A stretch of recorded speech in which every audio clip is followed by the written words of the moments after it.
90.3 WHPC now presents Law You Should Know. The law affects every aspect of our lives, our home, our jobs, and our recreational activities. Now, learn about the law and how to protect yourself against the loss of your liberty or property, and learn how to stand up for your rights and seek compensation when you have been wronged. Your host for Law You Should Know is attorney Kenneth J. Landau, a past dean of the Nassau Academy of Law, and frequently lectures to lawyers on ethics and avoiding problems with clients, and to the public on how to choose and use lawyers. This is Law You Should Know on the voice of Nassau Community College, 90.3 WHPC. Hi, this is Ken Landau, and welcome to Law You Should Know. Today we'll be talking with attorney Trevor Torcello, and he is with the firm of Gross Shuman. They're a firm in Buffalo, but they practice around New York State, and his area of expertise is commercial real estate, business transactions, agribusiness, and working with emerging businesses. He is also one of the leaders of the firm and directing them so they're ready for the challenges of the 21st century, and he's going to tell us about how the nature of the practice of law has changed after COVID and what clients are looking for in their firms going forward. Trevor, welcome to Law You Should Know. Hi, Ken. How do you think the attorney-client relationship has evolved as we emerge from COVID? How are the relationships different, the dealings different, the expectations different? Well, I would say that, that's probably not a blanket change. Some individual changes. In some ways, I've become a lot closer friends with my clients because we've all experienced this together, and we've seen sort of a personal side, particularly in that first several months where we were locked down. I think generally speaking, though, clients become much more accessible, or attorneys, I should say, are much more accessible to their clients because cell phone numbers have been given out left and right. People have been into each other's homes virtually, on Zoom, and that's led to an increased accessibility, I think, on the part of attorneys to their clients. And perhaps working at different hours as well, with the evening or the weekend as is mutually convenient. Yes, for good and for bad. Maybe not mutually convenient, maybe as available. And you mentioned about the wellness part. So you're interested in checking on the wellness of your clients and potential clients, and maybe the reverse is true also because businesses, individuals, families have all suffered some kind of possible trauma or changes or scares as a result of COVID. Yes, definitely. I have one client that would check on me regularly because they would, every time they called me, they'd hear in my house, which includes another attorney. So we had 2 law practices running from the house, and then 2 kids, which we were running school for. So there were a lot of juggling there, and it's not unique. Everybody had this challenge, but certainly had clients calling to make sure the kids were okay and that I was okay too. And people may be asking you for counsel about other issues, social issues, estate issues, loan issues, things that they didn't look to the lawyer for or you as a trusted advisor before COVID. Mm-hmm. There were. I can't tell you, I may have done a handful of wills in the time I've been an attorney. I had more people asking about their wills and their estate plans. That trauma really weighed heavy on people. And we did a lot of estate planning because of that in a very short period of time last year. And I believe the lawyer as a problem solver, and I'm sure you were able to help your clients by listening, by strategizing with them, help them solve other problems besides strictly legal issues as they dealt with the challenges of COVID. What are some legal issues that have become more important, let's say in the business world, contracts, real estate? Mm-hmm. What are some issues that have become very important as we move beyond COVID? Well, I think the one that comes to mind right off the bat is force majeure, right? That old Latin legal theory that says, if you can't perform because of an act of God, what remedies are there? And it's in almost every contract. And I don't think I've spent in my time, all that much attention to that little provision. And that has become a a very important provision as supply chains have been screwed up, as employees were unable to be in the workplace. And it really came to the forefront during this phase of time. And let's talk about the original meaning of it. Was it like an explosion or act of war or a hurricane, some kind of physical, visible force? Usually that visible force, usually a storm or hurricane is a good example. Sometimes you'd see insurrection, which we never thought that would be an issue either. Insurrection. Sometimes you would see the word pandemic in them, and that really became sort of where lawyers went in this run to the force majeure paragraph is, did it say pandemic or not?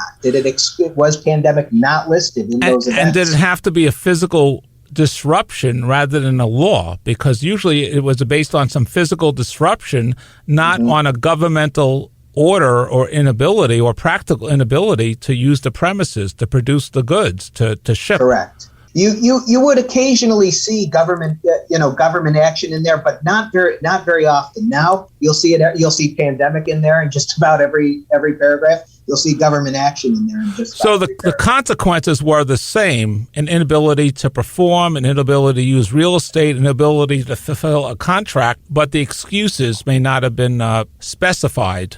Right. The consequence of what happened in that event were often not specified, and sometimes, like you say, those specific instances weren't. And there is litigation, and it also has to do with insurance coverage, whether the events took place and what they required, and whether what courts might read into it.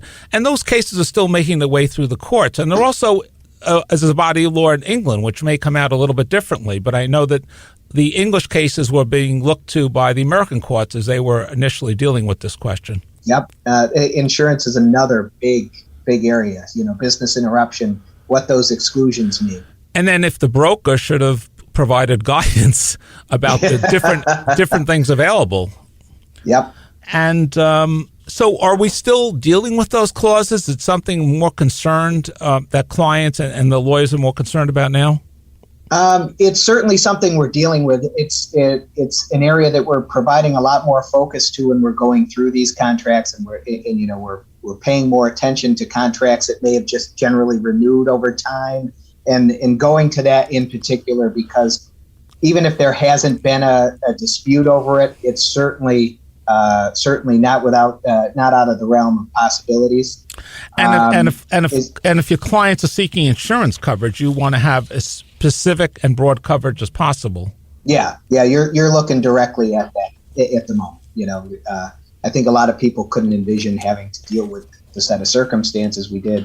The exact circumstances, but things close. Correct. And in terms of the relationships in the office, as you are counseling your clients, are you encountering or encouraging a change of attitude or flexibility in them dealing with their business partners and dealing with their customers and dealing with their employees? I think particularly with regard to employees, after we sort of came out of the pandemic, now we've had this tremendous labor pressure. And I think the combination of those two things has led a lot of employers to adopt more employee-friendly policies, to work with employees.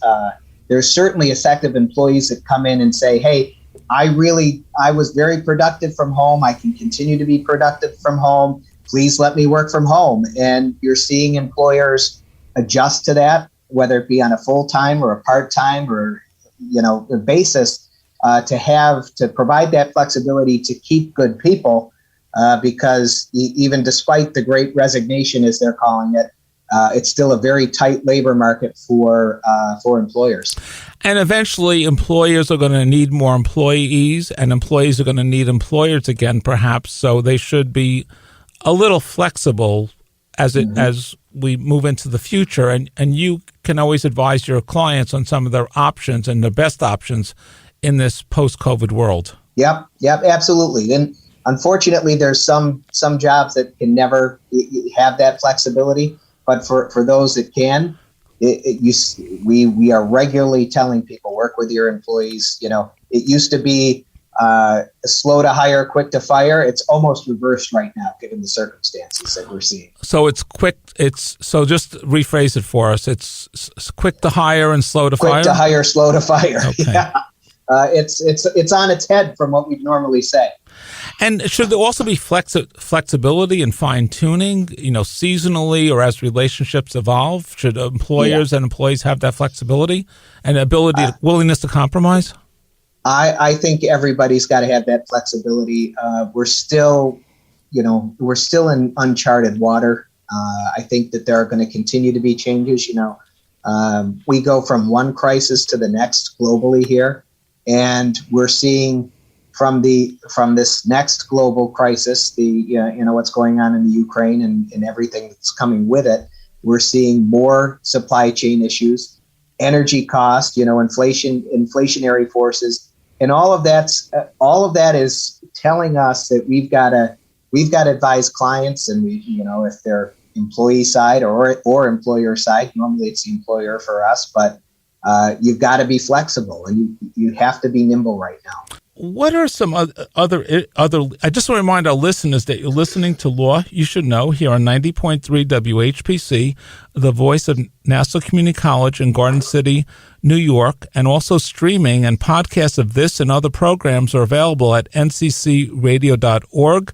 And we're talking to Trevor Torcello and with the firm of Gross Shuman in Buffalo, but also with a downstate practice, about some of the changes in law firms and their relationships with their clients as we emerge from COVID. Are there other legal issues that are important? You mentioned the flexibility in employment policies. Are there other ways that successful attorneys need to adopt to the new worlds of the law post-COVID? I would say the biggest change probably, particularly for older attorneys, is the press to understand technologies. I've always been sort of a techie, a geek, and an early adopter of tech. People were sort of left behind initially, I think, when it comes to the sudden necessity to use technology in law practices that had never really been used in the ways that they were being used post-pandemic. So I think that's a really big point, as I say, particularly for older attorneys. And this really accelerated the use of technology in the business world and in law firms and the dealings between the two. Yeah, absolutely. We're on Zoom, so you can see inside my office. I don't think I've ever had as many clients come into my actual office. We normally keep these offices for confidential material. We use common rooms to meet with people. I've had this camera on every day, sometimes all day. I was using it to communicate with fellow attorneys in the office. We were using Zoom as sort of offices for a while. You could pop in and pop out. With clients, it's changed. It's changed the way we had to practice. It's getting better from that standpoint. Are you also more productive because you can, you can save that travel time, you can meet with more clients, you can accomplish more, you can speak to more people at one time? It's interesting. I would definitely say that I'm more productive. I have also heard attorneys tell me, however, that they are fearing that they won't have that travel time, that it'll bring down their production from a business perspective. Are you talking about production or billing? That they can't charge them. Okay, so so the client gets a bonus because they're paying for the actual face-to-face time and not the travel time, and whether they're meeting with the attorney or the attorney's going to court. So that's a new dynamic that has to work out. It is. Our firm has always been, we're a mid-sized firm, and one of our sort of principles has been to be low overhead, which has meant that we don't really do the same kind of hourly billing as a lot of firms, but that I've heard multiple attorneys tell me about this issue, and they're concerned that they have to adjust. They're more productive than they've been, which means less billable hours on their timesheets. And also, as you pointed out, there's going to be less of a real estate footprint because a lot of work is on Zoom. There may be technology may replace workers in the office. Many workers may work from home and remotely, so you don't need as much. Everyone doesn't need their own office or conference room, so there's going to be those costs will be reduced. Yep. In fact, you see, there had been a trend already towards what real estate developers and that community calls hoteling of attorneys. They come in, they use an office for a period of time, they leave that office, and the next day a different attorney's in that office because of rotation, whether it be across multiple locations or because they have people working remotely part of the time. I think you're going to see a lot more of that. You're going to see the footprint per lawyer continue to shrink. It's been shrinking over time. I think it'll continue to shrink post-pandemic. And the footprint may be further away where the real estate is less. You don't need that big footprint downtown or near the courthouse or near the business district because the lawyers may just go down there for a day or 2 days and then be some remote place far away where the cost is much less. Yeah, absolutely. I think you're going to see a big adjustment in the overhead of firms after this. And that may be true for all kinds of firms with offices. What do you think clients are looking for after COVID in their law firms? Has that changed? I think somewhat. Sort of tying back into the technology, I think that a lot of clients are looking for that option.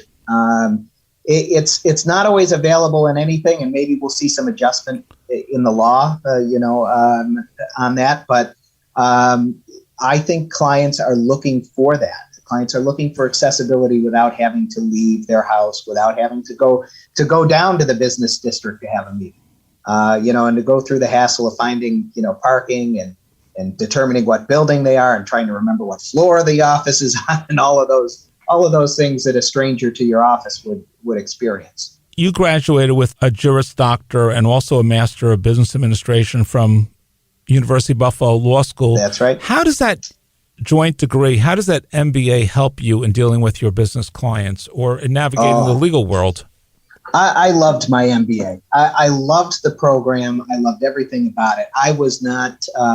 I had no business background whatsoever going into law school. I was your classic poli-sci undergrad, and it struck me early on in law school that if I wanted to service business clients, I better have a better understanding of how business is done and what business is and what the driving factors are. That education was, I can't say enough about that program at UB. It is a wonderful program. I'd encourage anybody to do it. And if someone doesn't have that MBA or that business background, but an attorney wants to work with businesses, how can they acquire it? Well, there used to be a pretty good series of CLEs on it, just very basic stuff, how to read balance sheets, how to take a look at books and general accounting for lawyers. I would, if they don't have that background, I think that's a great opportunity to go out there and get a quick primer so you're not completely caught off guard the first time you get a financial statement from a client and you're asked to provide some analysis or insight on it. And of course, if those are important in litigation, it's important to realize what those numbers can mean and how they can be interpreted and what went into formulating those numbers or not. Exactly. It's universal. It's not just your transactional guys that can use that. And is it also, even if a law student is not going to get an MBA, if they want to work with business, what courses would you recommend they take in law school? What electives? There you get some pretty good corporate tax, that kind of program, that kind of class, something to give you the real basics of how money goes in and out of business and how you're trying to shelter gains and how basic finance for corporations works. Is contracts an important issue subject also? Because you mentioned force majeure, and that's really a contract issue. Yeah, I would say that it's important. I can't remember my contract class to save my life. I remember the teacher quite well, but I don't remember the class at all. So, but I'm sure you still have that knowledge somewhere. Somewhere, I'm sure. I just want to mention again, we're talking with Trevor Torcello, and he is with the firm of Gross Shuman. a commercial law firm in Buffalo, and they also deal with real estate issues and startup and emerging businesses. And he's a graduate of the University of Buffalo Law School and also has an MBA from University of Buffalo. As we emerge from COVID, what do you think some hot areas of law will be? And what areas will not be as hot? Well, I think we're already seeing some of the things we talked about, contracts, insurance. I think employment is going to continue to heat up. But some of the more surprising areas, M&A work has been really, really hot. I think people went into the pandemic bargain hunting, and it has turned into just a bonanza of deal after deal after deal. And not small transactions where, these mid-market level transactions are really hot at the moment. You mentioned that employment law is also heating up. How is that expanding, and how do you see that expanding in the future? Well, I think that it really sort of emanates from that great resignation that people are talking about. People are looking to make their employment contracts friendly, but with some teeth, and they're concerned about people walking out. They're concerned about people starting new enterprises. So it's really led a lot of businesses to come in and re-examine maybe the standard form they've been using for a long period of time. And some of those issues like whistleblowers and confidentiality, they are, in some forums, they're being constrained, and in others, they're very important. Mm-hmm. Yes. And sometimes they're not worth litigating. Oh, there's a lot of times they're not worth litigating. A lot. And it can be, if you're, for instance, a restrictive covenant, there's the law on that has become more restrictive on the ability to enforce them over time, which leads to a lesser and lesser, motive or a financial incentive to litigate them. And perhaps because of the uncertainty of some of those issues and others, sometimes there can be a renegotiation. Of some of those clauses, that's what we're really seeing. Right. And is there a greater use or reliance on arbitration or mediation, even if it's not in an agreement, or is there a greater use of those clauses in commercial agreements? Well, I would say that depends on the scenario. I think that there were a lot of particularly entities or people that had the pockets to weather the storm. I think a lot of those parties took the approach, hey, let's litigate instead of mediate because we've got the pockets to weather and maybe the other party doesn't, and we're going to be in a lot better shape because the courts are moving so slow. Now that courts have started to come back, they've started to ramp up and really hear cases in almost a regular succession here, and we're having trials regularly again. I think that advantage may be dissipating, and now you might see the jump to mediation to quickly knock some of these things that have been hanging out for 2 years. And do you think because of the backlog and maybe for other reasons, the uncertainty or expense of litigation, is there space for ADR, mediation or arbitration in resolving business disputes? I'm a firm believer in it. I always think that it's minimally worth a shot in most circumstances, but I definitely think that there's space for it. I've heard other people far smarter than me indicate that maybe the golden age of mediation is upon us because of some of the factors that are pressing parties, and like you say, you're potentially behind a long backlog of cases right now, and be much easier to just knock it out early and save the expense and the worry and the uncertainty. And it might contribute to some type of resolution. And I'm sure you counsel your clients that even if it's not in the original agreement, the parties can agree to try it and put any litigation on hold. Absolutely. Do you have any other tips for lawyers or law students on networking or the importance of networking in the legal world after COVID? Yeah, well, networking certainly has taken a hit with this, with the lockdowns and the closures and all the restrictions on everybody. All I can say is it's so important to get to know people. It's for a lot of law students that don't have a great amount of experience in law firms generally. You have some people that go in and clerk and have an idea as to what they're getting into. A lot of law students that don't. And for those individuals, I strongly suggest that they network, because that's going to be how they gain some insight as to the career that they're joining or the profession that they're joining. And by doing that, they're going to be able to feel out good opportunities versus opportunities that might not fit them. And it also helps them learn about careers. The areas that you're involved with, you probably never heard about all of them in law school. So it gives a law student, it exposes them to different types of careers, some specialized, some not, and perhaps they like them and perhaps they don't. Exactly. And that's what I mean. Without that insight as to what they're when I say what they're getting into, it sounds like it sounds very negative, but I don't mean it that way. What they're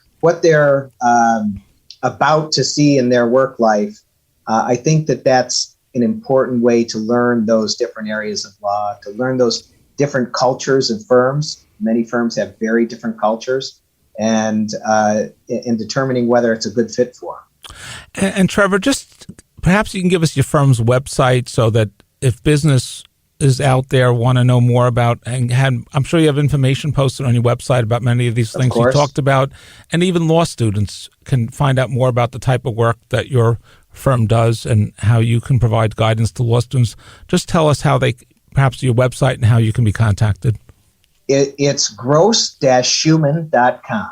It's not the easiest website, but it is lots of useful information on there. Great blog that we try to keep pumping content for, because that's the best way that people can sort of see what's on the horizon. And there would be useful information there for businesses on many of these issues we discussed and many others. Absolutely. And the website is gross-shuman.com. That's right. Okay. And Trevor, what are your final thoughts about the next few years as law firms and businesses emerge from COVID?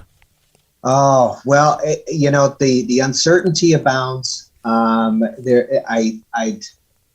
venture to say that I'm even a little bit excited to see what's around the corner, because I think the technological innovation tied in with some of the challenges we're seeing is going to make it an exciting time. You said earlier, I like to be a problem solver. I don't just like being a mechanical lawyer. I like seeing things from the high level view and trying to help solve very complicated problems.